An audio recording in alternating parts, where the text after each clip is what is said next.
All right, welcome in everyone. It is Monday morning, Super Bowl Monday. It's time for full court press. Rob Vino, how was the Super Bowl? Did you do anything? What was your Super Bowl Sunday like? Super Bowl Sunday's been the same for about the last 4 years. We actually host a neighborhood party here at my house. Neighbors arrive about, I don't know, anywhere from 90 minutes to 2 hours before the game starts, and you get to catch up a little bit on what's going on with everybody. And then when you have these parties, Adam, it's always the same thing, right? There's way too much food. Everybody brings something. You got to send it all home with them. The majority of my neighbors, I have to tell you the honest truth, might not know half a thing about football. There's a couple who do, which is a pleasure to sit with. But you catch up on other aspects with all of them. So that was good. What was better was the fact that we had a 5% on the Seahawks, and it was really never in doubt. I never at one time felt threatened by the Patriots in that game, laying 4.5. It is kind of crazy, not to spend too much time with football because we're a college hoop show, but it is crazy that people who held under tickets were one penalty flag away from losing that under bet, which was a surefire winner the entire game. Then Kenneth Walker breaks one, which looks like it's going to bring over bettors back to the garbage can to tape their ticket back together. And it got called back. So solid game. My youngest son is a Seahawks fan to the core, so I'm happy for him. And we move on to college hoops solely now. As you like to say, the college basketball experts show up. Oh, they're all rolling in, Rob. They're all going to be rolling in.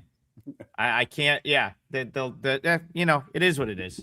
But hey, we've been here since November, grinding it out, and I do think that will. I mean, if it hasn't already, it'll ultimately pay off.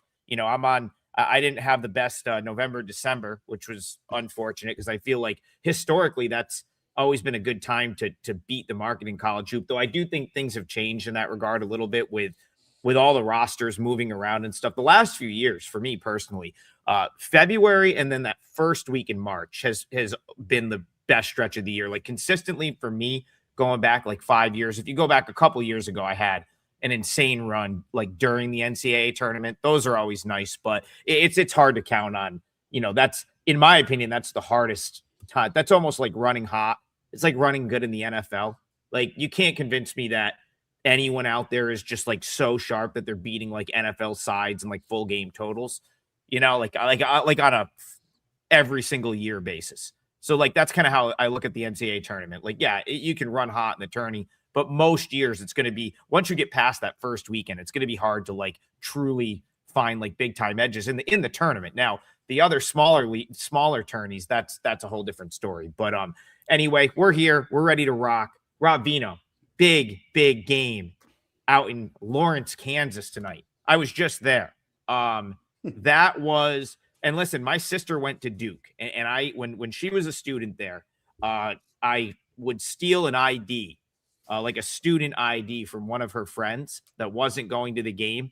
And I got myself into the Duke student section in a couple of Duke games back. This would have been 2011, 2012, I think, right around that time. Nolan Smith, I believe, was on the team, a Plumlee brother or two, those Duke teams. I was at Kansas last weekend for the BYU game. That was as that's the only thing that I think is compared yet to going to Duke and sitting with the crazies, right? Being part of the student section. Was that environment last week at Allen Fieldhouse just tremendous. Today, Rob, Arizona comes in. Is it safe to say this is their, listen, I know they beat BYU the other night, and they believe they went on the road to do that. I think that was a road game. But you start to look at this Big 12 schedule for Arizona. They really haven't been tested much yet. You could argue, Rob, that their two toughest games to date were both before Thanksgiving. Arizona, UConn, both of those games, or I'm sorry, Florida and UConn, both of those games occurred before the Thanksgiving holiday. So I don't know. This seems to be a really tough test. We've seen the other unbeaten teams sort of finally fall, other than Miami of Ohio at this point, but certainly other power conference unbeaten teams. So my question to you, Rob Bino, is this where the unbeaten season ends for the Arizona Wildcats.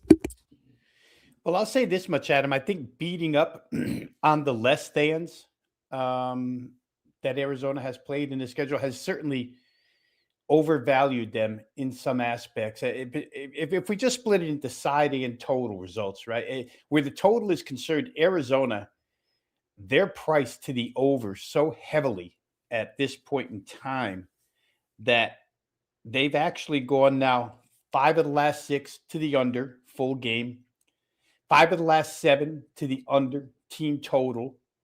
But yet their against the spread numbers are 4-1 over the course of the last 5. So it's hard to break it into pieces like that and say, well, you know what? Maybe Arizona still has value inside, but they certainly don't have value playing over anymore. All the value is in the under with this team. And now you get a game like this where Kansas has taken out the last 2 teams that rolled in here that thought they had a chance. And they're on a pretty nice ATS streak right now as well. You know, the problem I find for Kansas tonight is on the glass. Arizona, I'm just going to give you some numbers here real quick. What's going on with Arizona in Big 12 play? 10 of the 12 games that they've played, they've out-rebounded their Big 12 opponent by 12 or more, a dozen or more rebounds against 10 of the 12 teams. That's crazy. And Kansas is not a good rebounding team. 3rd to last inside the league. Not good on the middle of the pack as far as their defensive board work is concerned. So if they're going to get crushed somewhere tonight where they haven't been crushed to date, or at least during this recent hot streak, it's going to be on the boards. Kansas, obviously 6-1 against the spread last 7. The big home win against Iowa State. And then, of course, the win against BYU are the 2 big teams I referred to coming in here and getting beat. Is Arizona the same as those 2? I'm not sure. Iowa State doesn't crash the boards the way Arizona does. BYU, we've talked about a little bit beyond the starting unit. There's not a lot of depth. I'm almost inclined to say here, Adam, that it doesn't catch up with Arizona in this particular spot, despite venue, despite hot streak for Kansas. The price tag here is only 2.5. And like I said earlier, they are 4-1 against the spread their last 5, Arizona. So odds makers may not have caught up in that territory. And you may be.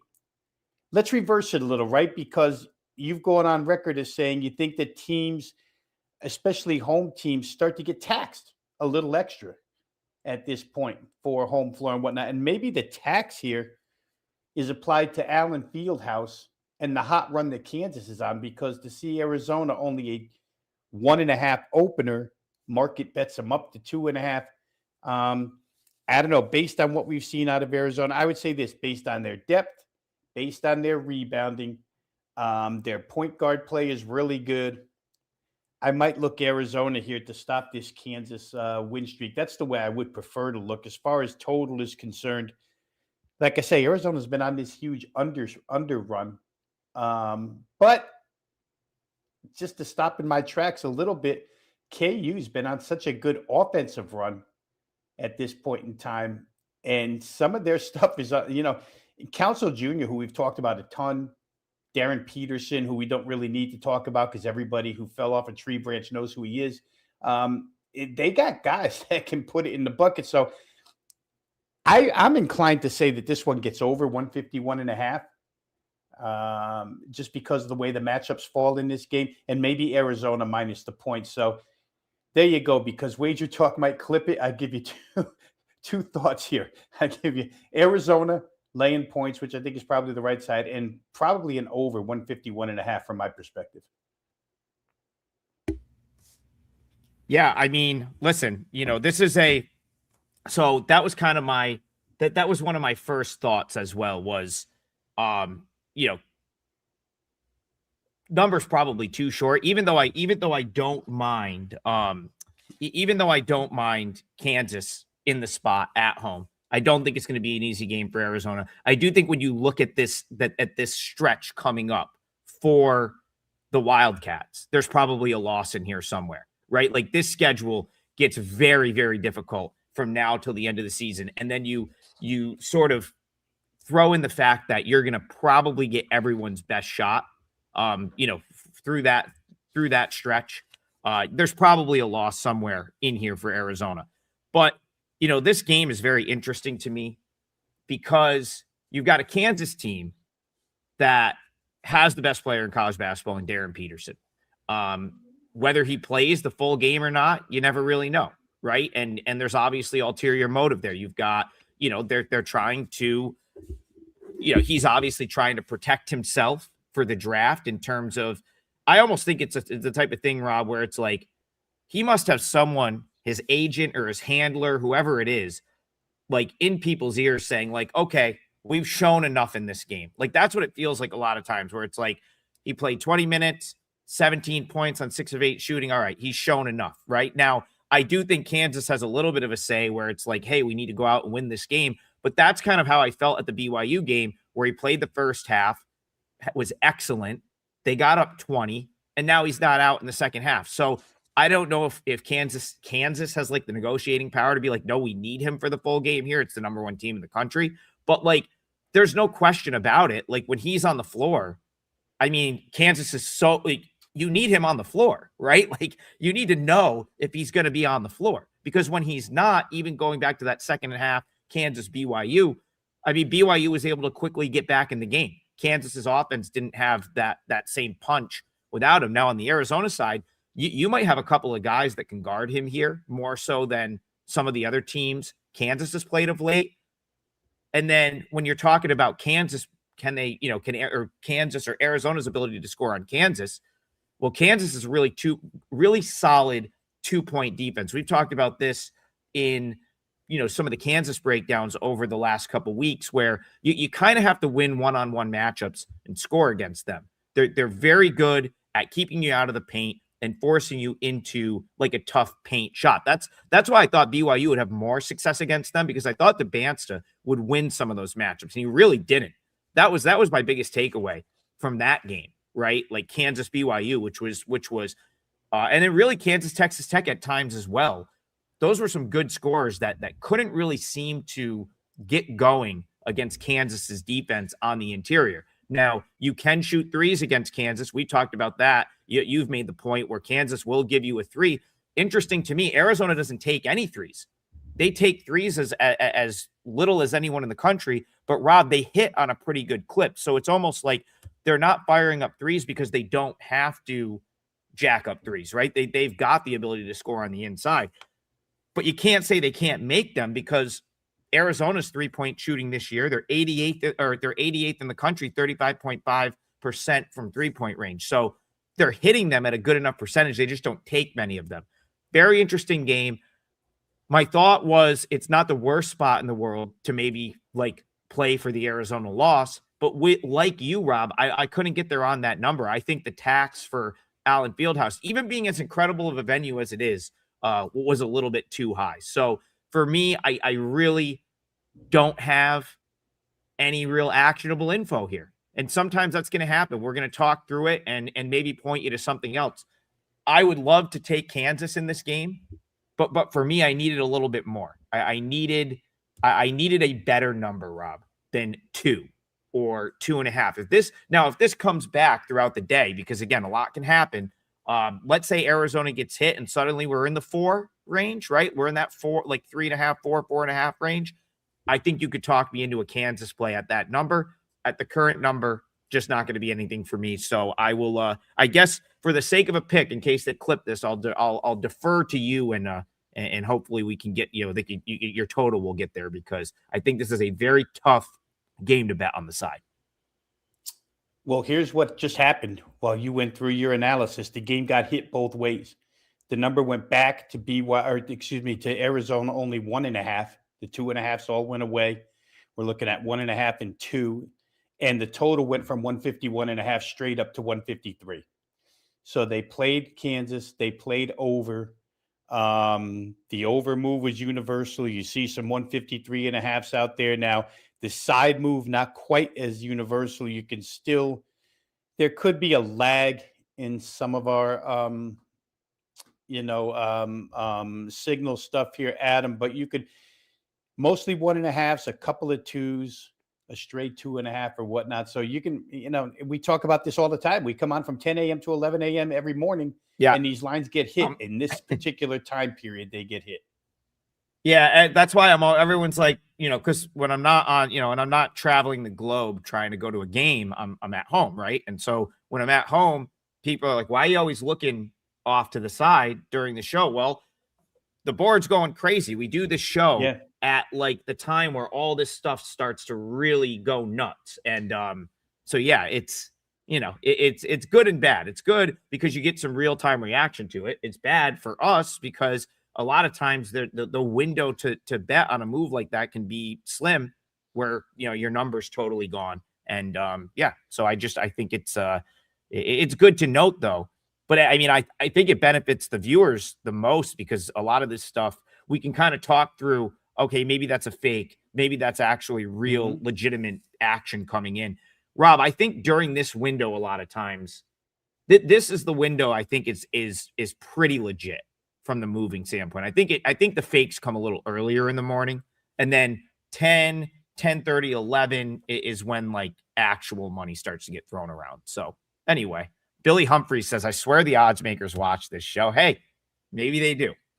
Who knows? That's a compliment if they do. But all right, let's move it along. We got a good one in the Coastal tonight.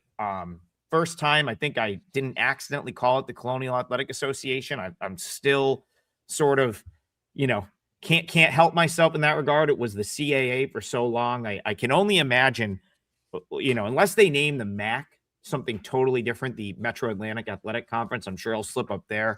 I believe I heard this past weekend that we may have a new name for that league by the end of the year, end of the year going into the next year. So we'll see about that. But a couple years back, the Colonial changed to the Coastal. I think it had to do with the fact that, they looked and said, wow, this league, which used to be, kind of Colonial Virginia based, right? Like with all those older schools, is suddenly Northeastern all the way down to Charleston. So Coastal is actually probably a name that represents the league better. Though these two are perfect examples of that. Wilmington, Charleston, both sort of coastal teams. Huge game tonight in this league. I thought, there was a point in time, Rob, I thought Wilmington was like far and away the best team in this league, especially when you saw the early struggles of Charleston and then them losing players, Mr. Dean going down. They had Hickman went down for a while. He's back. They had a couple other injury concerns, and now they're back. So, Chris Mack, I don't think is getting enough credit right now. And I know you love, following coaches and comments. And Chris Mack was a guy that I think was taking a little heat earlier in the year when Charleston came out, started the season, 2-3. They had a bad loss to Drake, or what people considered a bad loss to Drake, got blown out by Florida Atlantic and Liberty. And suddenly the Charleston Cougars have won 5 straight. And as you start to look at this league shaking out, Hofstra had that stretch where they lost a couple. Towson is just not what I think anyone thought they would be this year. A lot of people had Towson up at the top of this league. Wilmington to me has been a little bit underwhelming. They were handled by William and Mary the other night in a game that I thought set up nicely for them, that you and I put in our parlay as a pretty big money line, -220 money line, and they got blown out. So, now Wilmington hits the road to Charleston. Or sometimes in this spot, because I did kind of like Wilmington in that William and Mary game, I'm inclined to look toward the Wilmington side. But when this one opened, thinking okay, it's only like -115 for Charleston. I actually made them a bigger favorite than that. Not by much, but slightly in the 2.5 to 3 range. So very intriguing game. I couldn't really I couldn't really get there either way, because I think I can make a case for both sides. But the chat wants to know what you're feeling. Wilmington, Charleston, big matchup in the Coastal tonight. Yeah, I think the biggest reason why I can't make a firm decision on this game, Adam, is because Wilmington's got 2 losses in league, and they're both to William and Mary. Is it just a William and Mary problem, or is it a real problem? I'm not sure. They beat everybody else, just can't beat William and Mary twice now. where, and like you say, I mean, I honestly thought there was a good revenge angle there with Wilmington, and thought that Wilmington had the horses second time around after seeing William and Mary once. Maybe we can make the right adjustments and win the game. They couldn't do it. To William and Mary's credit, it was, I don't want to call it a wire to wire, but it was kind of the game where you always felt like you were going uphill with Wilmington. You never felt comfortable in that game at any point. They come back off of that game tonight, but they shot, the thing is, they shot it really well against William and Mary. You hit 53% from the field, 46% from three, which is not customary for Wilmington. It's not customary for anybody to shoot 46% from three, but especially for Wilmington, it's not something that's in their complete wheelhouse, shooting threes, and they still found a way to lose. So I'm starting to think that it's more of a matchup problem with William and Mary. Like, if I think ahead to the Coastal Tournament, Adam, and Wilmington and William and Mary play for a third time, and you hear all that, oh, it's so tough to beat a team three times. I just feel like William and Mary probably could beat them three times. They've shown it twice now. It's just a great matchup. Is Charleston as good of a matchup for Charleston as William and Mary's is against this team for them? Not sure. Not sure. I'll say one thing. Since Duggan and Hickman came back, team's been on a complete roll. It took them a couple to get going, but they've been on a complete roll. You referred to the injuries early on. Those are a couple of guys who were out parallel to each other, and the November, December stuff wasn't going so well. And then all of a sudden, very, very end of December into January, now into February, it's been good. So when I watch Charleston, I feel like they are upper echelon of this league. This game is for first place, so to speak. Wilmington wins, they hop right back in with Charleston into first place. They'll actually take the lead because Charleston will have their third loss. So it's huge from a standings perspective. I'm trying to think off the top of my head how that bracket works in the CAA. Could be a standard bracket, could be something funky where the top two or top four get extra days off. Go ahead. They don't get they don't get crazy buys, but it has been a league in the past where, like, I think like 13 the bottom few play that first game, and someone always makes a run. Like, I think Delaware last year was like the 12 and they made a run. So I don't think it's historically, I don't think it's benefited like the very top seeds. The year before, I think you had Stony Brook make a pretty crazy run all the way to the final. A year Wilmington, I think Stony Brook made a run to the final the year Wilmington maybe won it, but again, I'm going off the top of my head there. It hasn't benefited the top seeds historically, as far as I can remember. Right. So no crazy double buys like maybe your Mac. I mean, the benefit to it is that you always get to play the lesser seeded opponent if you finish one. So anyway, teams are always looking for regular season titles. There's going to be a huge focus placed there, emphasis placed by both of these teams on this game. I come back to the same thing. I kind of want to take Charleston just because they've been on a roll, but I almost think that Wilmington matches up better with them than they did William and Mary. Charleston is going to go quicker, but they're not going to go William and Mary quick. And maybe that's just the problem for Wilmington, because it's hard for me to see that team shooting 53% like they did against William and Mary. If you'd have told me that before the game started, I'd have said, we don't need money line, Adam. We're going to cover this number anyway. But they didn't. So we'll see. I think it's a really tough matchup. The total here, 148 and a half. Probably in a good spot. I could see it landing in that vicinity. So again, great game for those of us who like to watch mid-major, top-level contests inside conference. Be good to watch. But for me, I'll have to evaluate NC Wilmington. If Charleston wins, Adam, then we know NC Wilmington isn't really the clear-cut top team. It's an overall problem, not just a William and Mary problem. I'll tell you what, I'll take a little bit of a stand and give a pick. It's not going to be a client pick, but I think if this hits 2.5, that's good enough to take a shot with NC Wilmington. I just pulled my notes back up. I was at minus 1.6 for Charleston, so I wasn't quite as high. I was going off memory. So 1.6. I think 2.5 is just enough where you can consider that that Wilmington is a good bet, even at 2, if you really wanted to stretch it. I think Wilmington +2, at least you're getting the key number of getting a bucket. But I do think after this sort of recent, Charleston took a little bit of money this morning, so there are some books that maybe move too far and are too slow to correct. That are probably still hanging a 2.5. It looks like FanDuel, DraftKings, some of the legals are still hanging 2.5s in this game. The reason I think Wilmington is in a decent spot to bounce back, just from like a spot standpoint, because I really do think this is a very even matchup.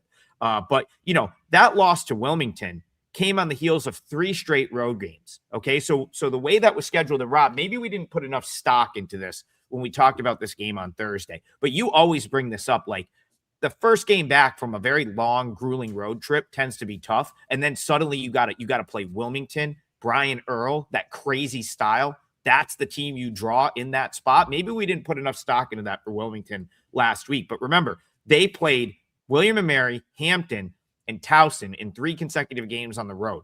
That Towson game was Towson's biggest game of the year. Blackout, sellout game, right? National TV. And Wilmington went on the road and got an 82-73 win in that game. So I didn't think much of it at the time because they had a week off in between. But that was 3 straight road games. They came off a huge win over Towson. And I think they maybe just like weren't fully ready for the William & Mary Brian Earl experience, which when they're humming is tough, right? Like that is when they're like playing the way that they can play and they're doing it in an efficient manner. That's a tough matchup. They lose that game. As you were saying, uphill climb from them. They were never really in it. They have a chance to regroup. I think this is a big game for them. They have size, which is going to keep Charleston out of the paint. And that's one thing Charleston hasn't done particularly well this year is shoot the 3. It's been a little bit better since like Hickman and the other guy that's name is escaping me right now came back. But Charleston, I was at the Charleston-Towson game. Charleston got kind of blown out in that game. And that was another thing where Towson was able to sort of keep them on the perimeter, keep them taking tough shots, and they couldn't really get much offense going. So I think that might be what happens to Charleston here. Whether that puts you on the under or you want to take a shot with Wilmington at +2.5, 2 or 2.5, I think it's fine. But yeah, I'm going to go with I'll go with Wilmington +2.5 being the way I would go in that game. You've been in that building, Charleston's? I have not yet. It is on the list. Not going to happen this year, but I will get there. I haven't been to Wilmington either. Those are 2 that I got to get down to because from what I hear, Trask Coliseum has an elite mid-major atmosphere.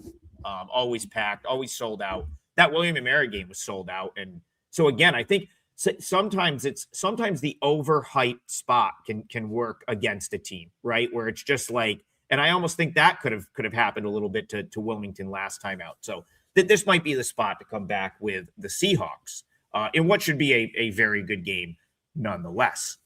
All right, Rob Vino, quick promo. We've got our package, 3 days, all access, double the firepower, CBB. You get all of my plays. You get all of Rob's plays. That is the way to do it if you're looking for bang for your buck, volume, per play cost being as low as possible. That's the way to do it. 3 days, all access. We are right in the thick of college basketball. There's, I had a rare pass yesterday because they kind of gave us a slate with nothing, very few games on Super Bowl Sunday. So I had a very nice solid 3-2 on Saturday. Didn't love anything yesterday, so I decided to pass. I've already started firing plays today. So yeah, that is the double the firepower CBB all access pack. You should check that out. It is very reasonably priced for a 3-day all access where you're getting two handicappers, myself and Rob. So go, check that out. Run that up for us because if it does, so the way it works, if that package does well, they'll keep it up.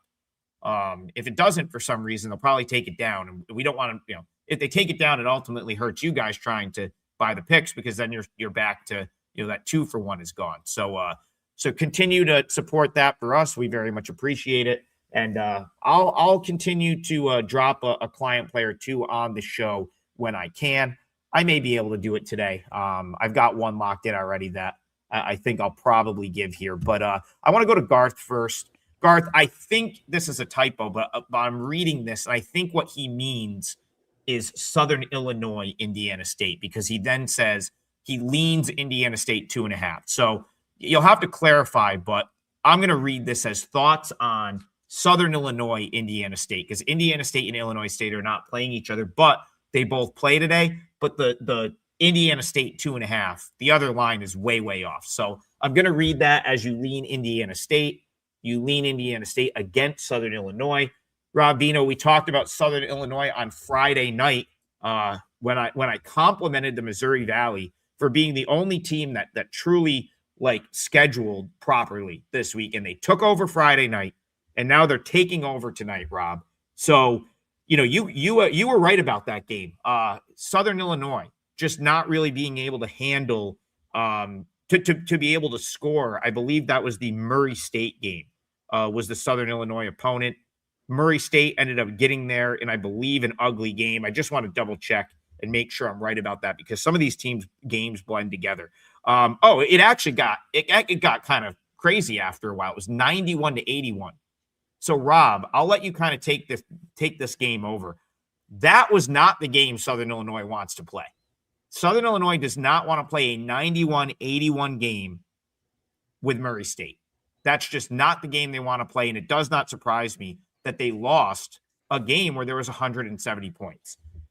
Can they slow this down enough to be competitive with Indiana State, or are you going to lean with Garth? Do you think this is another loss for the Salukis? Yeah, I think the point we made Friday was the fact that we didn't think Southern Illinois could keep up with Murray State. If Murray State can impose their will, can Southern Illinois keep up? They're a horrendous three-point shooting team. And I think I said Friday, it's been stated by a couple of MVC beat writers that have been reading this year that they don't understand why teams just don't automatically come out and zone Southern Illinois because they can't shoot it from the perimeter. And we had noted that Murray State, that's not in their nature. They're going to go man for the most part, and they're just going to try and turn it into a track meet. And can you keep up with us? And Southern Illinois did, but they didn't shoot the ball from three. I mean, 5 of 22 from three, still got to 81 points because Murray State's defense is permissive. The matchup here, Adam, is two of the worst three-point shooting teams against two of the better three-point shooting defenses. So I see this total this morning go from 141 to 147. Maybe the 141 is a communication problem. Again, maybe technology got in the way here and it didn't really start at 141, but we have this, the odds logic screen is pretty darn accurate in everything that they put up. So I have to believe there was a 6-point move on this game from the opener till now. Don't quite understand it. As we've said now a couple of times, Southern Illinois doesn't want to play that way. Indiana State may want to play that way more. I mean, their style is a little more conducive to putting up points. But again, nobody shoots it well from the perimeter. They both defend the perimeter well. Are we going to get 148 off of the interior here? Are we going to get a 148 off of second chance points or fast break points or any other way that points come in games, the free throw line, etc.? And when I went through the numbers this morning, it's hard for me to think that that's the case. Now we're getting a little info here from Spoons. Does it say Spoons Bets? Is that who it is, Adam? That's Illinois dealing with an injury. That's good stuff right there. I wanted to make sure that got pointed out. Yeah, Spoons Bets with some potential Southern Illinois injury intel. So yeah, go ahead and read that, Rob. Yeah, it says Southern Illinois is one of their starters, Mayo, dealing with a toe injury. Didn't look like he could run in their last game. Only played 2 minutes. As we go through box here, Damian Mayo did only play 2 minutes in that game, and they still got to 81 points against Murray State. But again, Murray State's a unique game. It's a unique style.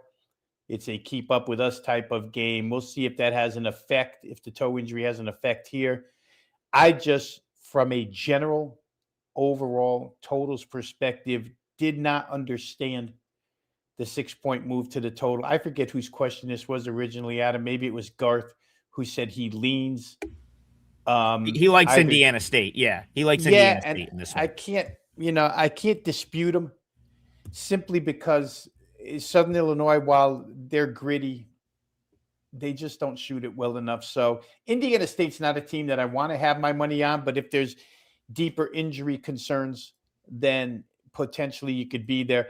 I'm just looking real quick to see if I can find any updated injury news on Mayo. We're trying to do this on the fly as we get that piece of info from Spoon's Bets, which is welcome to the two of us. Believe me, thank you for that. But I don't see anything definitive.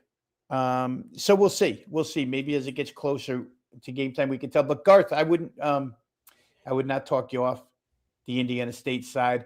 They're just not a team that's consistent enough for me. I could see Southern Illinois in a, in like a 72-68 type game, getting the win, but I'm not going to bet it. So I'll leave Indiana State to you, Garth. Appreciate the question. Just don't have a great enough answer other than I'm kind of head scratching because of the total move. Don't understand a 6.5 point move on this total towards the over. I think I would roll with Garth if Mayo is in fact out. I mean, listen, if you can stop Quelleron House at this point, you're probably going to beat Southern Illinois. Like that, he really is the whole sort of engine to that offense when he's playing well. And now last game's a little bit misleading because that kind of started to get out of hand. Like House had 26 points, but that's I guess a good in-game angle. I don't think you're ever going to see Southern Illinois. This Southern Illinois team is just not winning a game that's played in the 80s. Not against like good competition. Like, obviously that you can go back and see that they, I think they had that win over High Point that they're still probably getting a lot of, it's gotten a lot of mileage for them. Right. But that was a game played on some island somewhere, Rob. That was like the second game in 2 days. It's like, I almost like totally throw those games out by this point in the season. Like if you beat High Point in an MTE in November in the 80s, like I got to pretty much throw that out. The games that they're going to win are like when they beat, like, so if you look at their last couple games, the Northern Iowa game, 65-50, the Illinois State game, 54-50. Southern Illinois has proven that they can beat good teams, but it has to be a low possession game where they can pretty much slow the game down. House can get in the paint and do some things. They're not going to beat you from the perimeter. So I guess my question is Indiana State, who has really not been a great team this year, down near the bottom of the valley, equipped to do that, right? Because if they're not, and Southern Illinois can sort of like execute their game plan here, then they could win a low scoring game. We've seen them do it on the road. We've seen them do it against better teams. They beat Belmont earlier this year. They executed that game plan against Belmont, who Rob and I think is the class of this league. They went into Curb and won 68-67. So for me, like I just don't know if I trust Indiana State enough. But the Mayo news is good because I don't think that's fully priced in. So I think that's one where it may come out over the course of the day. Is he worth more than a point? Probably not, but that might be the move because this was up from 1 to 2.5. So that may be what that 1.5 move is for. Tough game, Garth. I'm not going to really disagree. If you like Indiana State, I think you roll with it, but it's just Southern Illinois has been a tough nut to crack for me, Rob. It's just too, they have such nice wins, but then they've turned around and lost so many games to teams that are like the less thans that I don't know if I really want to back them only getting a bucket on the road against like the less than. They haven't, these are the games they've been losing. They beat the good teams, they lose this one. So interesting game. Ocho says seems like the under to him. Bayou let me wrap that up, Adam, real quick. Yeah, go ahead. Before we get to Bayou, I'll just wrap that up. They've played 13 Missouri Valley games this year. If you take regulation, because they have played one overtime, if you take regulation, they're 11-0 to the under. If you use this number, 147, the number we're given today, they're 11-0 under 147. The only 2 times they went over against Murray State, both times. Murray State got them into their game twice, got it over 147. The other 11 teams, again, if you discount the one overtime game and just go by regulation final score, it's 11-0 to the under 147. So again, very surprising to me why people would push this game up 6 points. including the fact that Mayo could be possibly out for Southern Illinois, taking away a huge chunk of their offense. So, numbers are what they are. That's a pretty good sample size, 11-0 under 147 in regulation against every team in the league other than Murray State. All right, Rob, we got nationally televised Patriot League. It's a Monday. They get their 6 p.m. Eastern Monday night slot for the rest of the year, I believe. So you're going to start your week off with the Patriot League. We talked about it last week. We had a winner with Boston University as part of the parlay. The chat is going back and forth on Bucknell Navy, and I have an opinion here that I ultimately talked myself off of. So I'm interested to see what you have to say about this game, because I really wanted to make a case for Bucknell tonight. I just thought that 7.5, which is now looking like it's 6.5 most places, what was quite a bit off of my number. I only make it Navy minus 3.5, but Bucknell has, when they've against the top 3 teams in this league this year, those are the games they've gotten blown out in. So Colgate twice, Navy once, have run Bucknell out of the gym. Now, I guess the reasoning behind why I wanted to make a case for Bucknell, big home spot for them. I felt like this would be the game they show up and play well. If you remember back to last year, Bucknell was the best team in this league. They beat Navy twice during the regular season, and then they got knocked out of the conference tournament on their home floor by Navy. So certainly a little bit of a revenge angle here for Navy. Obviously, Bucknell can't be happy about that. But the problem is, Rob, these teams change. Even the Patriot League now, who used to be the consistent, you didn't have to worry about NIL or guys leaving. It was almost like the last true, college basketball where you're going to have guys for 3 or 4 years. Well, that's until Alabama comes calling. And then suddenly Noah Williamson, your player of the year, has hit the portal and he's no longer there. Why that's so important? Navy's got a gentleman by the name of Aiden Kehoe, who is as good of a big as you're going to run into in this league. And they've also, we've talked about this on the show a couple of times, have had the best team all year in this league right from the rip. I think we said it would come down to Navy, Colgate. Once you had the Boston University injuries, they were never going to be in the mix. So, Rob, I do think Navy might be due to not just completely trash someone. They've crushed everyone they've played of late. But I'm having a hard time finding basketball reasons to be confident in Bucknell here. I like the spot. I like the number.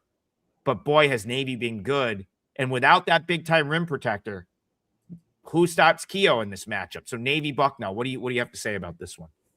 And you know me, I'm going to look at it from this total perspective, Adam. So good analysis on this side. Let me just tell you that whenever Navy plays this year, I'm automatically going to look toward, can I play this game over? I think this is in a great price range to play over. They played once already. They got to 131. Bucknell only scored 55. Navy scored 76. I've used this a lot in football. I feel like I used it a couple of times here on the show, but I'll say it again. And this is just general theory. I'm going to apply Navy to this theory. Inside the league, their offense is so good that they're going to get theirs against anybody, is just my general thought. Right off the bat, Navy's not going to get cheated out of their points. They shoot it too well consistently. You have a hard time. You'd be hard-pressed to go back through their game logs and find statistical nights where they were brutal. They're very, very consistent. They shoot it from the perimeter, etc. So they got 76 the first time. It was on their home floor. I don't know that they get held under 74, 75 this time. The thing with Bucknell is they only scored 55 last time. And in another one of my, another one of my target areas, Bucknell is off a horrendous shooting performance against Colgate their last time out. Yeah, Maddie Langle threw the 1-3-1 zone at them. They couldn't do anything with that. Yeah. 32% from the field, 33%, 12% from three, 3 of 25. Those numbers, whether you're having an iron fence thrown up in front of you, they got to come up a little bit. You can't be 3 of 25 against everybody. And Navy, for what it's worth, Adam, while obviously the class of the league can be somewhat permissive at times, just because they can outscore you. So I guess the bottom line to me is threefold. They got to 131 the first time. We're only asking for 135 this time, 4 extra points. B, Bucknell is off a horrendous shooting performance that I think the numbers will come up in this particular game. As bad as the numbers were, they got the 59 against Colgate. And C, Navy's just going to get theirs against anybody. When I do the mathematics, I say that a lot too when I do the mathematics, but it adds up to me as a game that should get to 135 or better. Again, when we're betting these totals, and sides included, I shouldn't exclude them, but we're not really looking, 134 and a half. Oh, I think this game's going to hit 150. We're just looking to get to 135, get you paid. That's what we're looking at here. And I think a lot of indicators here say this game should get to 135. So that would be my angle on it. Sidewise, I'll leave that to the chat and yourself, because I wouldn't have a firm opinion there. But I do think this game is priced a little bit too low total-wise. Yeah, and one thing I'll add to that has been a thing now with this Navy team in its current form. I know it's still basically the same team. I know was it DeChellis, who was there forever, retired, but they basically retain the same team. They play the same way. It's still Austin Bignini is kind of like the engine that makes this team go. And if you struggle, see, here's I think is gonna lend itself to the over as well. If you struggle to keep Navy out of transition, away from the rim, like last year, Bucknell had as elite of a rim defender as you're probably ever going to find in this league, right? Like Noah Williamson was as good of a player that maybe has ever come out of this league. When was the last time someone transferred from the Patriot League to Alabama, right? Like, I guess you could say Colgate had the kid go to Gonzaga, but still, you just don't see that very often. And so when you can't keep Navy from going downhill against the rim, specifically Bignini, who basically he's a little bowling ball. He is a little 5'10", 5'11" bowling ball that's going to beat you down the floor, get to the rim, and then he's going to get to the foul line where he literally does not miss. He is an 87.9% free throw shooter, and that dude knows how to close out a game. That the last couple minutes of the game, the ball will be in his hands. That's part of the reason why I'm scared to take in a game like this, where even if it was a little bit competitive, you get to the end of the game, Bignini's going to just close the game out. The ball's going to be in his hands. He's going to get fouled eventually because he's good at holding the ball up. And then he's just going to go hit every single free throw. I've been at Navy games, Rob, where he's had 15, 16 free throw attempts, and suddenly he's got 25, 27 points, and 16 of them are from the foul line. So you want to talk about this is the perfect spread for extension, right? If Vegas is right here and this is in that 6, 7, 8 point range, you might get a boatload of points late to get to your over. So Bayou says he's beginning to agree the Navy Bucknell over 134.5 is a great bet. I agree as well. I'm gonna stay away from the side here because I just don't trust Bucknell enough, and I do think Navy is really good. But I definitely think there's points in this one. So I'll go with the over here as well.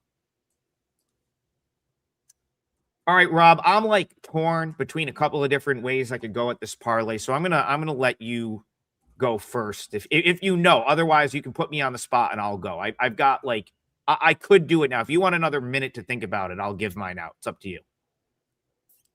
Yeah, I'm just checking here real quick. I was All right, I'm gonna give mine out. I know where I'm gonna go. I'll give you a minute to think about it. I played this for clients.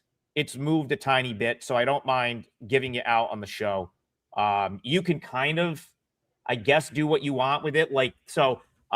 4 p.m. game. I know people are going to be excited for no one gets more excited than me, Rob, for a standalone Northeast Conference 4 p.m. game. I can assure you of that. But I played Chicago State on the money line earlier at -140. It looks like it's moved to -160 most places. The spread is pretty much 2.5 everywhere. So if you can listen, if you have one of those books that doesn't offer the money line for an extra board or is going to really move it considerably, and you can get a good price on a -2, I guess I'm okay with that as well. Here's the reason I like Chicago State today. So, in addition to that, like these are two of the worst teams in the league. This should be a horrific basketball game by all accounts. I mean, this is going to be bad basketball right here. Two of the worst teams in the league, probably two of the worst teams in the country. But there was a situation at the end of the St. Francis Lemoyne game that I don't think was like fully sort of, I think if there was footage of this, so the NEC front row broadcast, I believe, cut out right at the way this game went final. And there was a bit of a scuffle in the handshake line. What you could, if you want to go see just an unhinged finish to a game, go look up the end of Lemoyne St. Francis from Saturday. It was like Lemoyne hitting a three. They thought there was no time left. It was actually the same scenario that played out in UNC Duke to an extent, except instead of fans coming onto the court, it was Lemoyne players. The St. Francis coach thought there should have been a tech. There wasn't. St. Francis got the ball, almost hit a three to tie it. It missed. The teams got into the handshake line, and then punches were thrown by both teams. So you had punches thrown by both teams. And from what I was hearing, the players involved for St. Francis were Sky Wicks, who's their best player by far. He's probably their only really, really good player.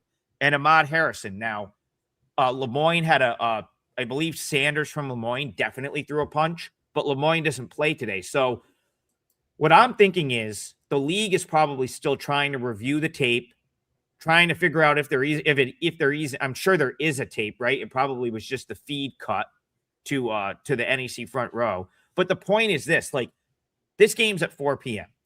They're probably going to sort this out at some point this morning. If St. Francis were to show up with no Sky Wicks or even no Harrison, like, that is a big time concern. Okay. Specifically Wicks, who's by far their best player. So I just decided I'm going to front run that potentially happening. I'd be shocked if, from what I heard from people that were, because I talked to one person that was there. The game was in Syracuse. It was at Lemoyne. They said that they would be very, very, very surprised if there's not some sort of like suspension handed out, probably a game here and there. So here's how I'm looking at this, Rob. If Wicks or Harrison is out for St. Francis, that's enough where I think I'm going to get at least a point of value on the number. If it's Wicks, this thing probably balloons to 4.5 or 5. You still have St. Francis coming off of a gut-wrenching loss to Lemoyne, where they put everything into that game. And now they have to turn around on the road and make the toughest road trip of the NEC schedule. Remember, Chicago State was added into the NEC to fill out this conference. All of these teams are in the Northeast. It's the Northeast Conference. So everyone has to make the one-off trip to Chicago at one point during the year. St. Francis is in that position today. Other than that, it's a pretty even game. Neither team's very good. Chicago State has shown a little bit of resolve lately. They just had a nice win over New Haven. So I took Chicago State minus 140 based on that. I don't expect you to have a rebuttal to that, Rob. If you don't, you can go on to your play, but that's what we're going to use for the parlay, and that's a 3% play for clients.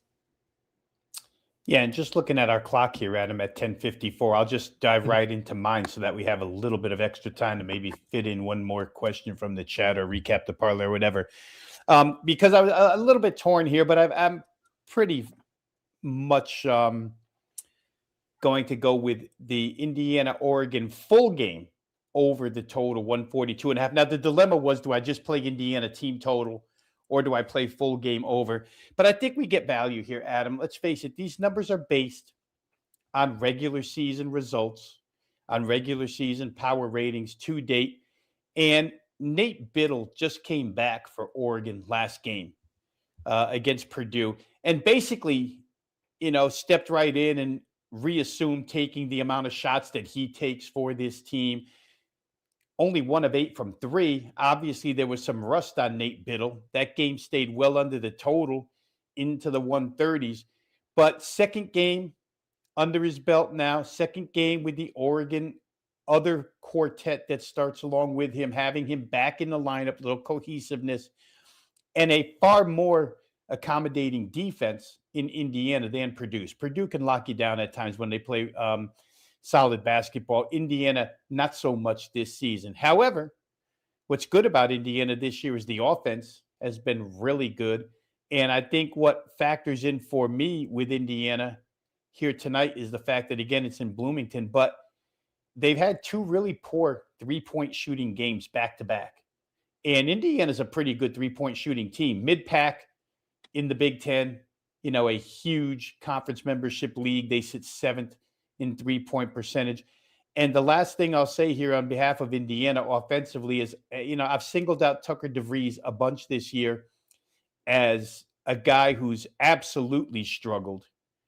But the struggles, I think you can even separate the struggles to when Indiana plays the top defensive teams in the Big Ten, DeVries is a no-show, can't make a shot. When other teams are focused on him or have a defender that can handle him, teams that don't play such great defense, such as Wisconsin on Saturday, DeVries had 16 points again.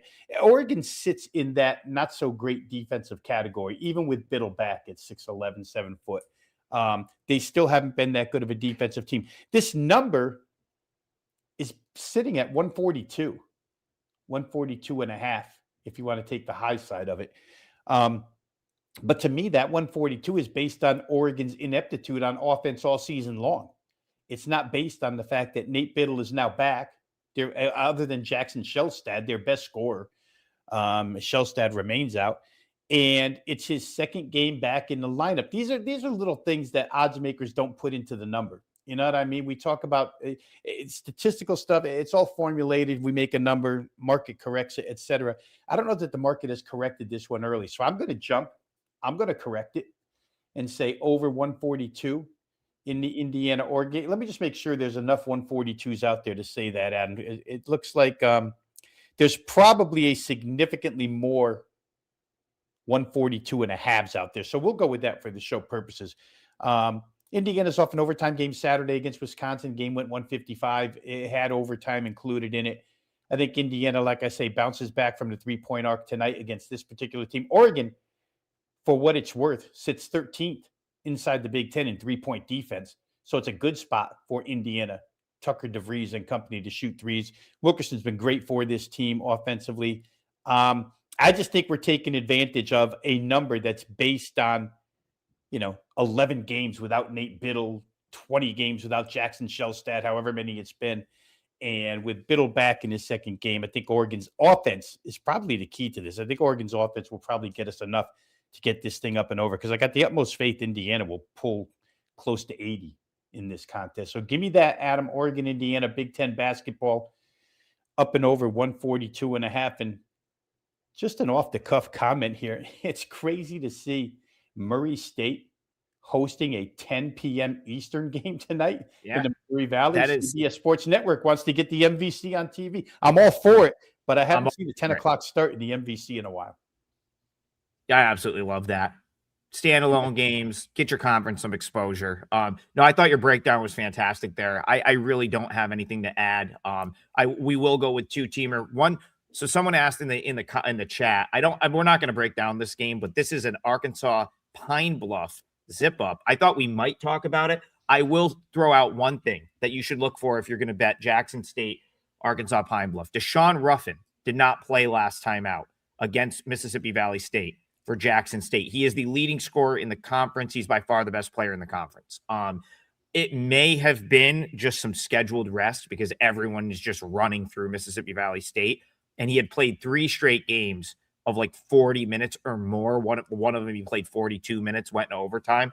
So, but the market has bet this, Rob, from 4.5 up to 7.5 as if he's going to be out. So if he's out, then I wouldn't do anything with it. But if Ruffin is playing, you should probably take Jackson State just from a numbers perspective. So I guess that's just one thing I'll throw out there. I really don't have much of an opinion on the game. I really like this Pine Bluff team.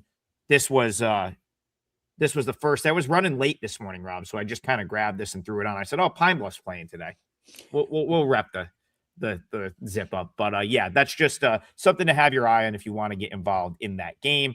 Recapping the parlay, I'm going to go with Chicago State on the money line. It looks like minus 150 is the first thing I found. Shop around for clients. That's a 3% play at minus 140 for me. Honestly, you could play that for 3% up to like minus 160 something. Like I'd be fine with that. I think it's I think it's a pretty strong play. And if St. Francis has guys out like I expect them to, then it becomes a very strong play. So Chicago State on the money line. Rob's going to go with Indiana, Oregon, over 142.5, plus 218. Baby steps. Let's hit a 2-teamer. Try to get the week going on the right foot like we did last week. And then maybe we'll fire 3-teamers later in the week. That's a parlay of the day. If you want more, we've got plenty more. It's on the Double the Firepower CBB package, which is up on both mine and Rob's pages. Hope everyone has a great day. We'll see you guys back here 10 a.m. tomorrow for more Full Court Press.